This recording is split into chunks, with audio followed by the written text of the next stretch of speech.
जय हिंद दोस्तों। मैं वीर स्वागत करता हूं आप सभी का एक बार फिर से आपके YouTube चैनल वीर सर जीएस वाले में। तो दोस्तों, कैसे हैं आप सभी? उम्मीद करते हैं आप सभी बेहतर और मस्त एवं स्वस्थ होंगे। तो दोस्तों, हम लोग आज बात करेंगे वैदिक सभ्यता के पार्ट 2 पर।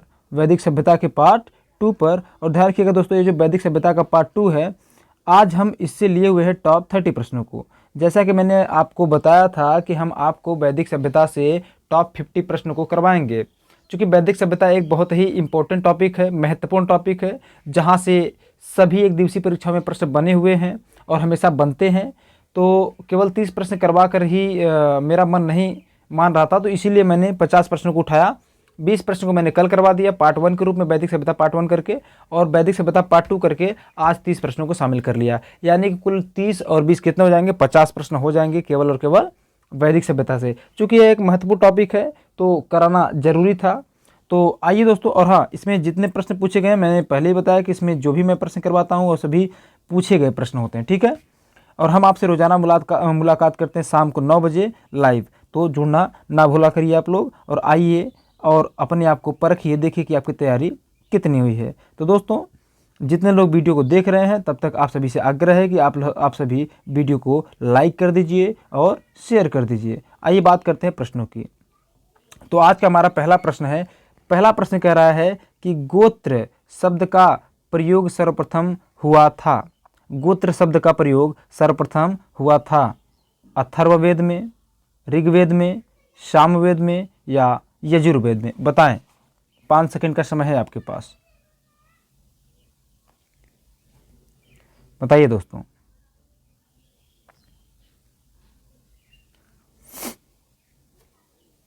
जी हाँ दोस्तों, इसका ऑप्शन नंबर बी सही है, ऋग्वेद। यानी कि गोत्र शब्द का सर्वप्रथम प्रयोग कहाँ हुआ था? ऋग्वेद में हुआ था। प्रश्न नंबर 2 की बात करें तो प्रश्न नंबर 2 कह रहा है कि ऋग्वेद काल में जनता निम्न में से मुख्यतः किसमें विश्वास करती थी? यानी ऋग्वेदिक काल में जनता, जो निम्नलिखित 4 चीज़ें दी गई, 4 ऑप्शन हैं, कह रहा है कि इनमें से सबसे ज़्यादा किसमें विश्वास करती थी? मूर्ति पूजा में, या एकेश्वरवाद में, या देवी पूजा में, या बलि एवं कर्मकांड में? बताएं। ऋग्वैदिक काल के जो जनता थी मुख्यतः किसमें विश्वास करती थी? 5 सेकंड का समय है आपके पास, बताएं दोस्तों।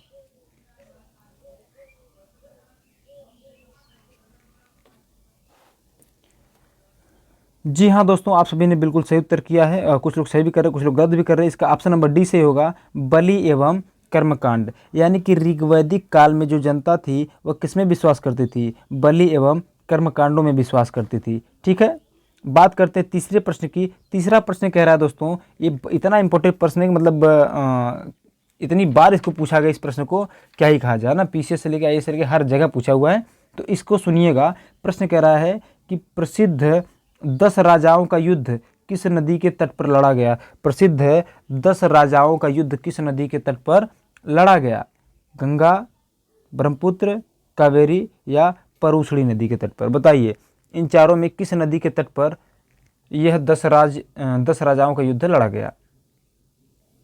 बताएं दोस्तों।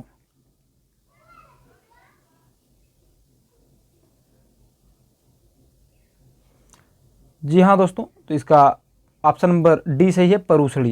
ध्यान रखिएगा, परूसड़ी जो है रावी नदी का पुराना नाम है। किसका? परूसड़ी जो है रावी नदी का पुराना नाम है। अगर आपसे परूसड़ी नहीं रहेगा ऑप्शन में तो रावी जरूर रहेगा। यानी प्रसिद्ध 10 राजाओं का युद्ध किस नदी के तट पर लड़ा गया? परूसड़ी, यानी कि रावी नदी के तट पर। बात करते चौथे प्रश्न की। चौथा प्रश्न कहता है कि ऋग्वेद में उल्लिखित प्रसिद्ध 10 राजाओं का युद्ध किस नदी के किनारे लड़ा गया? देखिए, इस प्रकार से प्रश्न पूछा गया। देखिए, एक ही प्रश्न को कई बार पूछा गया तो मैंने प्रश्नों को शामिल कर लिया है, ठीक है। कह रहे हैं कि ऋग्वेद में उल्लिखित 10 राजाओं का युद्ध किस नदी के किनारे लड़ा गया था? परूसड़ी, सरस्वती, विपाशा या अस्किनी? बताएं दोस्तों। जी हाँ, इसका तो उत्तर आप लोग जानते ही हैं। इसका बिल्कुल सही उत्तर कर रहे हैं आप लोग, ऑप्शन नंबर ए, परूसड़ी। क्या दोस्तों? परूसड़ी यहाँ नहीं होगा, परूसड़ी इसको कहते हैं, परूसड़ी भी कह सकते हैं इस नदी का नाम, ठीक है। Very good. अच्छा, विपाशा किस नदी का नाम है? ये जो विपाशा है यहाँ पे, विपाशा जो नदी का नाम है, यह है व्यास नदी का नाम है। और अस्किनी, बताइए, अस्किनी किसका है? झेलम का या चिनाब का? बताएं, बताइए, उत्तर कीजिए। अस्किनी किस नदी का नाम है? आइए आगे बात करते हैं 5वें प्रश्न पर।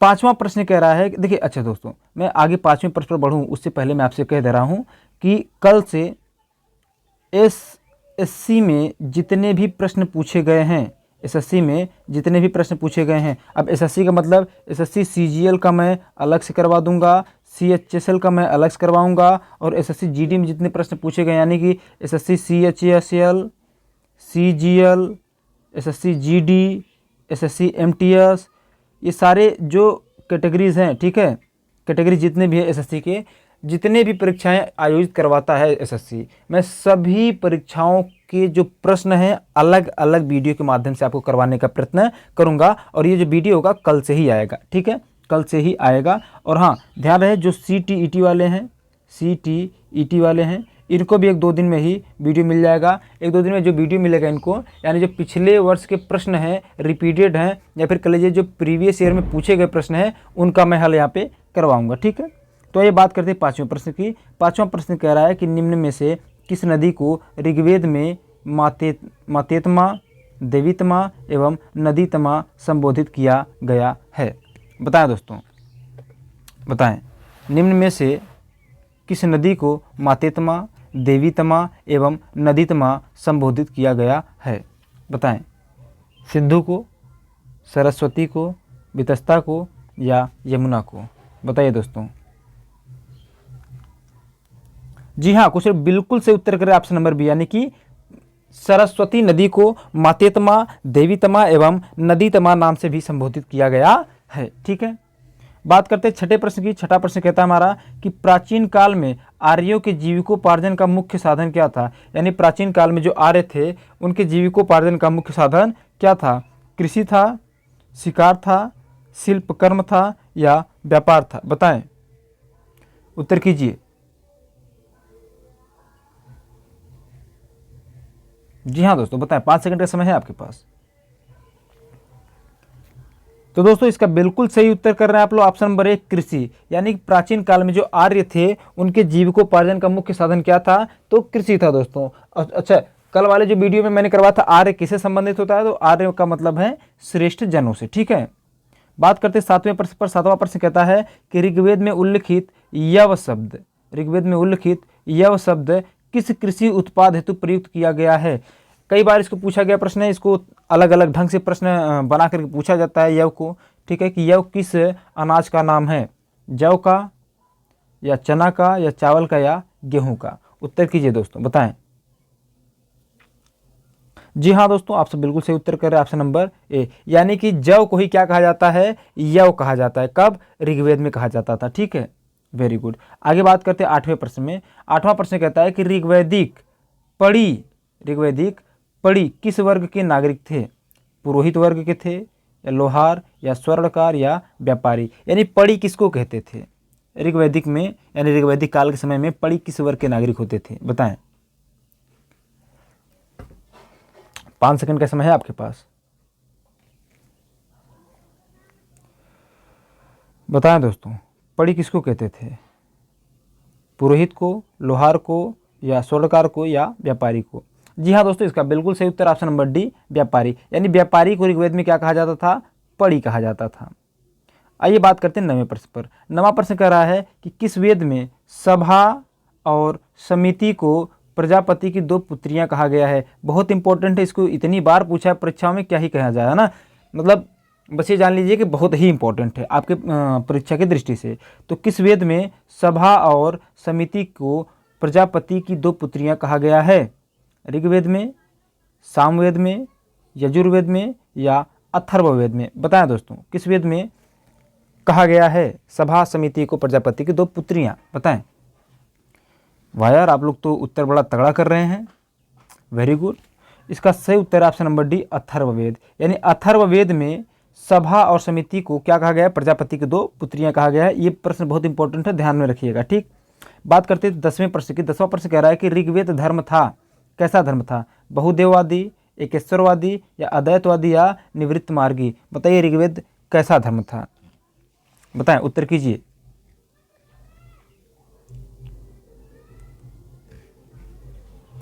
जी, इसका ऑप्शन नंबर ए सही है, बहुदेववादी। यानी ऋग्वेद कैसा था, ऋग्वेद का जो धर्म था कैसा था, बहुदेववादी, यानी कि बहुत सारे देवी देवताओं में विश्वास करते थे। ठीक है। 11वां प्रश्न कह रहा है कि सर्वाधिक ऋग्वैदिक सूक्त समर्पित है किसको, अग्नि को, इंद्र को, रुद्र को या विष्णु को। यानी सर्वाधिक ऋग्वैदिक जो सूत्र है किसको समर्पित है, बताएं।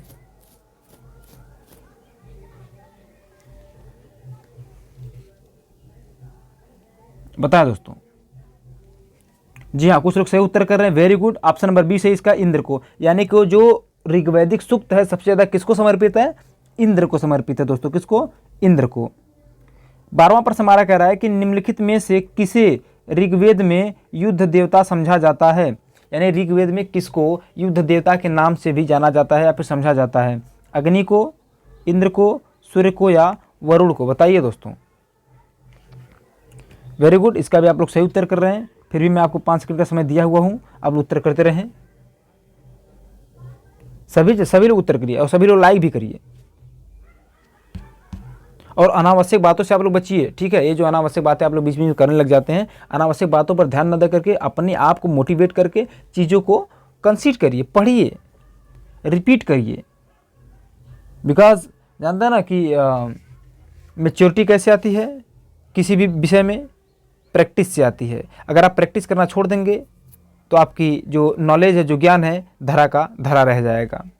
जी हाँ दोस्तों, इसका भी बिल्कुल सही उत्तर आप लोग कर रहे हैं, ऑप्शन नंबर बी, यानी कि इंद्र। इंद्र को ही ऋग्वेद में क्या समझा जाता था, युद्ध देवता समझा जाता था। ठीक है। 13वां प्रश्न की बात करें तो 13वां प्रश्न कह रहा है कि ऋग्वेद में सर्वाधिक संख्या में मंत्र संबंधित है किससे, सर्वाधिक संख्या में किससे मंत्र संबंधित है, अग्नि से, यम से या विष्णु से या वरुण से। बताएं, ऋग्वेद में सर्वाधिक संख्या में मंत्र संबंधित है किससे, उत्तर कीजिए।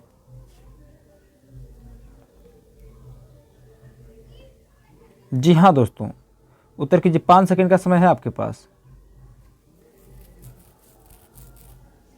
जी हाँ, आप लोग बिल्कुल सही उत्तर कर रहे हैं। कुछ लोग अग्नि से, किससे, अग्नि से। यानी सर्वाधिक मात्रा में जो मंत्र संबंधित है किससे संबंधित है, वो अग्नि से संबंधित है दोस्तों। ठीक है।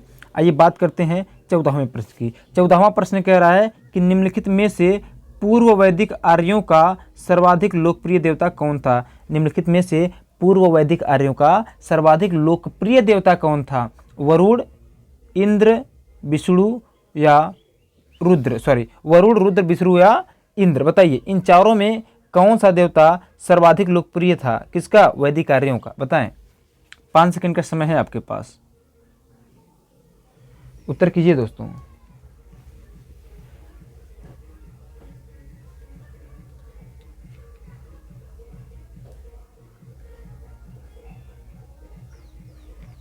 जी हाँ दोस्तों, बताएं। वेरी गुड, इसका भी उत्तर क्या होगा, डी, इंद्र होगा। क्या होगा, इंद्र। यानी सर्वाधिक लोकप्रिय देवता कौन था पूर्व वैदिक आर्यों का, इंद्र थे। ठीक है।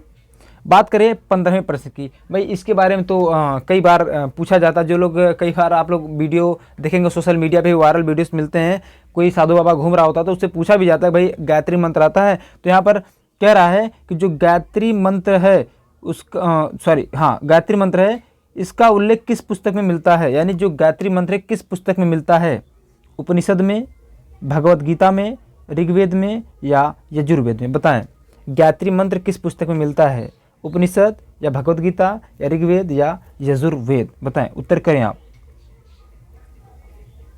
उत्तर कीजिए।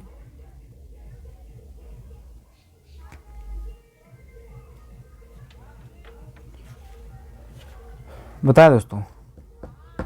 जी हाँ, वेरी गुड, ये ऋग्वेद से संबंधित है। किससे, ऋग्वेद से। ठीक है, देख रहे हैं ऋग्वेद से कितने सारे प्रश्न बने हुए हैं, है ना। तो ऋग्वेद को थोड़ा हल्के में ना लीजिएगा। गायत्री मंत्र का जो उल्लेख कहाँ मिलता है, ऋग्वेद में मिलता है। ठीक, सीधी बात है। अगर आपसे पूछा जाए कि गायत्री मंत्र के नाम से प्रसिद्ध मंत्र सर्वप्रथम किस ग्रंथ में मिलता है, गायत्री मंत्र के नाम से प्रसिद्ध मंत्र सर्वप्रथम किस ग्रंथ में मिलता है, तो बताइए दोस्तों कहाँ मिलता है, अथर्ववेद में, भगवद गीता में, ऋग्वेद में या मनुस्मृति में। दोस्तों सेम प्रश्न है दोस्तों, क्या है, सेम प्रश्न है। तो इसका भी सही उत्तर है ऑप्शन नंबर सी। देखिए प्रश्न वही है, बस पूछने का थोड़ा सा तरीका अलग हो गया है ना। कह रहा है गायत्री मंत्र के नाम से प्रसिद्ध मंत्र सर्वप्रथम किस ग्रंथ में मिलता है, यानी वही इसके कहने का मतलब यही है कि गायत्री मंत्र कहाँ मिलता है, तो ऋग्वेद में मिलता है। ठीक है, 17वें प्रश्न पर आते हैं। 17वां प्रश्न कह रहा है कि गायत्री मंत्र की रचना किसने किया था। ये भी कई बार पूछा, देखे गायत्री मंत्र से कितने सारे प्रश्न पूछे जा रहे हैं।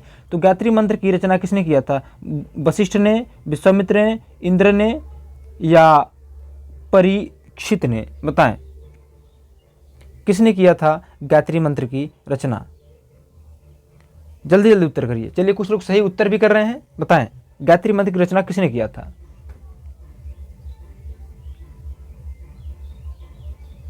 जी हाँ दोस्तों, बिल्कुल से आप लोग उत्तर करें ऑप्शन नंबर बी, यानी कि विश्वामित्र ने। यानी गायत्री मंत्र की रचना किसने करा था, विश्वामित्र ने करा था। 18वां प्रश्न की बात करें कि 18वां प्रश्न कह रहा है कि पुराणों की संख्या कितनी है। ये प्रश्न डायरेक्ट पूछ लिया जाता है आपसे, कह रहा है कि पुराणों की संख्या कितनी है। बताए दोस्तों, 5 सेकंड का समय है। 18 है, 16 है या 19 है या 21 है। बताइए पुराणों की संख्या कितनी है।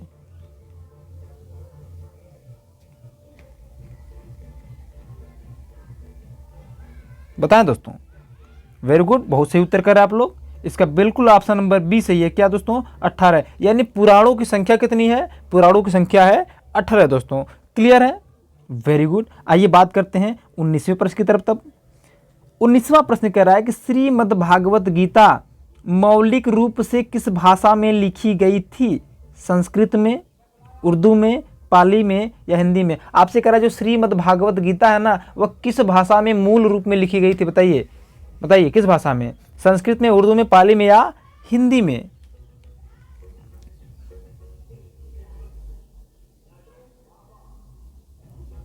अच्छा एक मिनट ध्यान दीजिएगा। हाँ इसको बता लीजिए, फिर मैं आ रहा हूँ पीछे। मैं आपको व्याख्या नहीं कर रहा हूँ इसमें, है ना, क्योंकि आप लोग डिमांड करने लग जाते हैं कि समय ज़्यादा जाता है, इसलिए बहुत ज़्यादा व्याख्या मैं नहीं कर पा रहा हूँ। चलिए बताइए। जी हाँ दोस्तों, इसका बिल्कुल सही उत्तर ऑप्शन नंबर ए। क्या, ऑप्शन नंबर ए। यानी कि जो श्रीमद् भागवत गीता है वह मौलिक रूप से किस भाषा में लिखी गई है, तो लिखा गया है दोस्तों संस्कृत भाषा में। ठीक है, वेरी गुड। अच्छा ध्यान रखिएगा, जो श्रीमद् भागवत है क्या, तो यह है प्राचीन धार्मिक ग्रंथ एक है महाभारत। तो महाभारत का ही एक भाग क्या है, श्रीमद् भागवत गीता। ठीक है दोस्तों, वेरी गुड। आइए थोड़ा सा पीछे बात कर लेते हैं। कई बार ये जो पुराण, मैंने आपसे पूछा कि पुराणों की संख्या कितना है, तो आपने कहा भैया कि ऐसा है, जो पुराणों की संख्या वह कितना है, 18 है। लेकिन अगर मैं आपसे पूछूं कि पुराणों की रचना करा किसने था, किसने किया था, तो ध्यान रखिएगा जो पुराणों की रचना करने वाले व्यक्ति हैं वे है ऋषि लोमहर्ष। क्या, ऋषि लोमहर्ष एक हो गए, और इनके ही पुत्र थे उग्रश्रवा। कौन, उग्रश्रवा। यानी कि जो पुराणों की रचना करने वाले व्यक्ति हैं वो कौन है, लोमहर्ष और उग्रश्रवा। ये दोनों लोगों ने मिलकर क्या किया है, 18 पुराणों की रचना कर रखा है। ठीक है, 19वां प्रश्न हो गया कि भाई श्रीमद् भागवत गीता जो है मौलिक रूप से किस भाषा में लिखी गई है। तो इसका सही आपने उत्तर कर दिया, क्या, संस्कृत भाषा में। आइए बात करते हैं 20वें प्रश्न की। 20वां प्रश्न कह रहा है कि महाभारत मूलतः किस रूप में जानी जाती थी। यानी जो महाभारत थी वह किस नाम से जानी जाती थी, बृहत कथा के नाम से, ब्राह्मण ग्रंथ के नाम से, या बिहत संहिता या जय संहिता के नाम से। बताएं दोस्तों, 4 ऑप्शन है आपके पास और 5 सेकंड का समय, उत्तर कीजिए। जी हाँ दोस्तों, वेरी गुड, आप सब बिल्कुल सही उत्तर कर रहे हैं, जय संहिता। क्या दोस्तों, जय संहिता। यानी महाभारत को किस रूप में जाना जाता था, या फिर इसका एक अन्य नाम क्या है, तो इसका एक अन्य नाम है जय संहिता। क्या दोस्तों, इसका एक अन्य नाम है जय संहिता। ठीक है, आइए बात करते हैं 21वें प्रश्न की। 21वां प्रश्न भी कई बार पूछा गया दोस्तों, उठा के मतलब फेंक दिया जाता है ऐसे परीक्षाओं में। लो जाओ भाई, हाँ लेके जाओ, ये प्रश्न बहुत इंपॉर्टेंट, लेके जाओ, है ना। तो 21वां प्रश्न है कि सत्यमेव जयते शब्द किस उपनिषद से लिए गए हैं। अब बताइए भाई, इतनी बार इसको पूछा गया है कि भाई सत्यमेव जयते जो है किस उपनिषद से लिया गया है ना। तो बताइए। अच्छा एक प्रश्न आपके लिए और रहेगा कि उपनिषदों की संख्या कितनी है, जो उपनिषद है उसकी संख्या कितनी है, ये आपको कमेंट करके बताना है।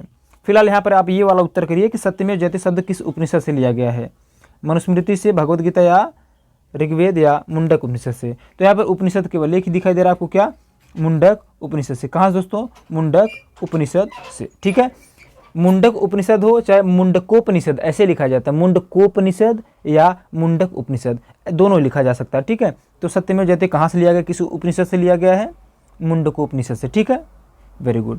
आइए बात करते हैं 22वें प्रश्न की। 22वां प्रश्न कह रहा है कि तमसो मां ज्योतिर्गमय कथन है। तमसो मां ज्योतिर्गमय जो ये जो कथन है किसका है? मूलतः, मूलतः है, मिलता नहीं रहेगा जी, या मूलतः रहेगा, मूलतः है, ठीक है। मूलतः किसका कथन है? उपनिषदों का कथन है, या महाकाव्य का है, या पुराणों का है, या षड्दर्शन का है? बताएं। तमसो मां ज्योतिर्गमय, बताइए दोस्तों। अच्छा, पीछे जो मैंने बात किया सत्यमेव जयते, उसका अर्थ क्या होता है? सत्यमेव जयते, यानी सदैव सत्य की ही जीत होती है ना। या तमसो मां ज्योतिर्गमय का अर्थ क्या है? पहले मैं अर्थ बता दूं। तमसो मां ज्योतिर्गमय का जो अर्थ है, इसका अर्थ होता है दोस्तों कि अंधकार से प्रकाश की ओर। तमसो मां ज्योतिर्गमय क्या होता है? अंधकार से प्रकाश की ओर, इसका अर्थ होता है। कह रहा है कि तमसो मां ज्योतिर्गमय जो कथन है कहाँ से लिया गया है? तो वेरी गुड, आप लोग बहुत सारे लोगों ने उसका सही उत्तर किया है, उपनिषदों से। कहाँ से लिया गया दोस्तों? उपनिषदों से, ठीक है। तमसो मां ज्योतिर्गमय, कई बार तो आप देखेंगे हमारे यहाँ जो त्रिलोचन में एक स्कूल है, वहाँ भी लिखा गया है ना। स्कूलों में, विद्यालयों में कोटेशन के रूप में इसको कोट किया गया होता है, ठीक है। तमसो मां ज्योतिर्गमय, यानी कि आप अंधकार से प्रकाश की ओर चल रहे हैं, ठीक है। Very good. अच्छा हाँ, अगर आपसे पूछा जाए कि जो तमसो मां ज्योतिर्गमय है, ये तो उपनिषद से लिया गया है, लेकिन पूछ ले किस उपनिषद से लिया गया है? तो दोस्तों ये बृहदारण्यक, क्या? बृहदारण्यक उपनिषद से लिया गया है, ठीक है। Very good. आइए बात करते हैं 23वें प्रश्न की। 23वां प्रश्न कह रहा है कि किस उपनिषद का शाब्दिक अर्थ सफेद घोड़ा है? किस उपनिषद का शाब्दिक अर्थ सफेद घोड़ा है? पता है दोस्तों? कठोपनिषद, या छांदोग्य उपनिषद, या तैत्तरीय उपनिषद, या इनमें से कोई नहीं? बताइए दोस्तों।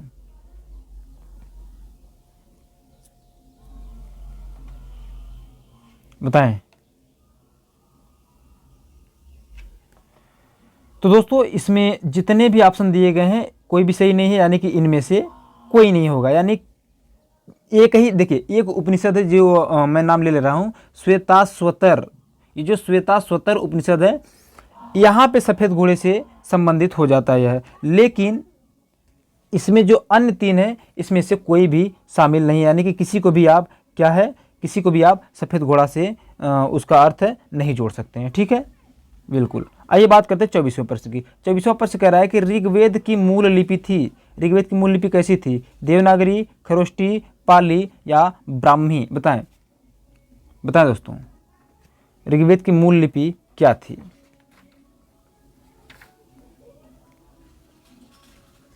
पाँच सेकंड का तो समय है ना, तो उत्तर करिए ना, आप सब उत्तर करते रहिए और लाइक करते रहिए और फिजूल की बातों से बचिए। लक्ष्य को ध्यान में रख करके, बसा करके प्रश्न रोज करवाए जाते हैं, तो उसको आप लोग करा करिए। ऋग्वेद की मूल लिपि थी, क्या थी? देवनागरी, खरोष्टी, पाली, या ब्राह्मी? जी हाँ दोस्तों, आप लोग कुछ लोग बहुत सही उत्तर कर रहे हैं। ऑप्शन नंबर डी, ब्राह्मी लिपि थी। क्या थी? ब्राह्मी लिपि। यानी ऋग्वेद की जो मूल लिपि थी क्या थी? वह ब्राह्मी लिपि थी, ठीक है दोस्तों, वेरी गुड। आइए बात करते हैं 25वें प्रश्न की। 25वां प्रश्न कह रहा है कि वैदिक काल में किस जानवर को अघन्या कहा जाता था या अघन्या माना गया है? बैल को, भेड़ को, गाय को, या हाथी को? बताएं, किस वैदिक काल में किस जानवर को अघन्या माना गया है? उत्तर करिए, और उत्तर करने के लिए आपके पास समय है 5 सेकंड का। बताएं।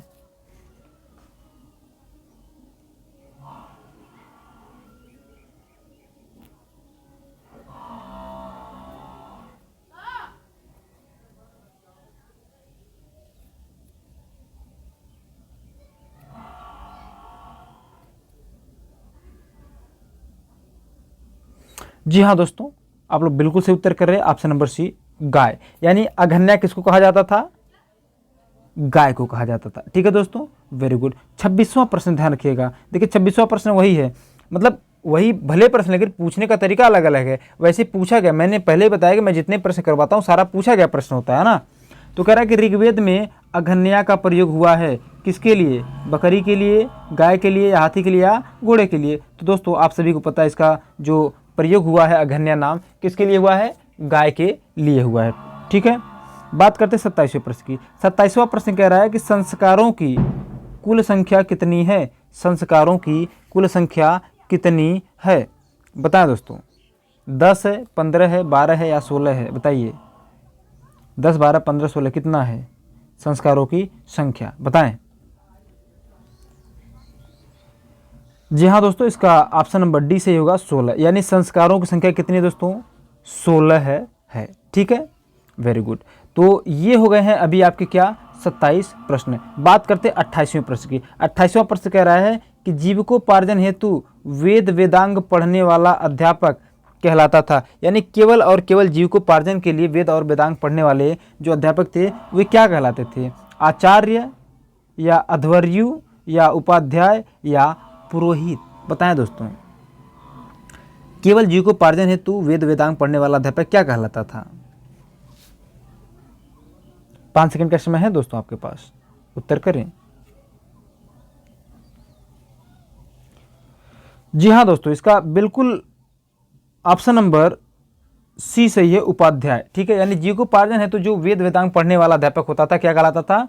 उपाध्याय कहलाता था। ठीक है, अब बात करते हैं 29वां और 30वें प्रश्न की। 29वां और 30वां प्रश्न मैंने वही 2 प्रश्न शामिल किए जो मैंने कल करवाया था। अब बताइए, वैदिक देवताओं में किसे उनका पुरोहित माना जाता था? इसको आप कमेंट करके बताइए, इसको मैं नहीं बताऊंगा। ठीक है, इसको आप कमेंट करके बताइए, बताएं, कल मैंने इसको करवाया था। जी हाँ, आप लोग बहुत अच्छा उत्तर कर रहे हैं, बृहस्पति को। किसको? बृहस्पति को। ठीक है, यानी वैदिक देवताओं में उनका पुरोहित किसको माना जाता था? बृहस्पति को। 30वां प्रश्न, ये तो भाई बहुत बढ़िया प्रश्न था। मैंने कल बताया था कि निम्नलिखित में से कौन सी वह ब्रह्मवादिनी है जिन्होंने कुछ वेद मंत्रों की रचना करा था? तो आप सभी ने क्या उत्तर किया था दोस्तों, बताइए? लोप मुद्रा। किसने? लोपामुद्रा ने। इनके अलावा बहुत सारे लोग थे, ठीक है, जिनके बारे में हमने आपसे चर्चा करा था। तो दोस्तों ये हो गया आपका 30 प्रश्न। लेकिन ध्यान दीजिएगा, ये जो आपके 30 प्रश्न हो चुके हैं, 30 प्रश्न के अलावा अब मैं कल बात करूंगा एक एक विषय से, एक एक टॉपिक से। यानी अब मैं कल जो प्रश्न करवाऊंगा वो केवल और केवल एसएससी के लिए होगा कल से। ठीक है, उसके 2-3 दिन बाद से ही CTET के लिए जो प्रैक्टिस सेट है या प्रीवियस ईयर पेपर है उसको मैं सॉल्व करवाऊंगा। तो आप लोग इसके लिए भी थोड़ा सा तत्पर रहिएगा। तो दोस्तों वीडियो आपको कैसा लगा, अपना फीडबैक हमको जरूर दीजिएगा। ठीक है, और मिलते हैं आपसे कल। तब तक के लेते हैं आपसे विदा, और वीडियो देखने के लिए आप सभी का बहुत बहुत धन्यवाद।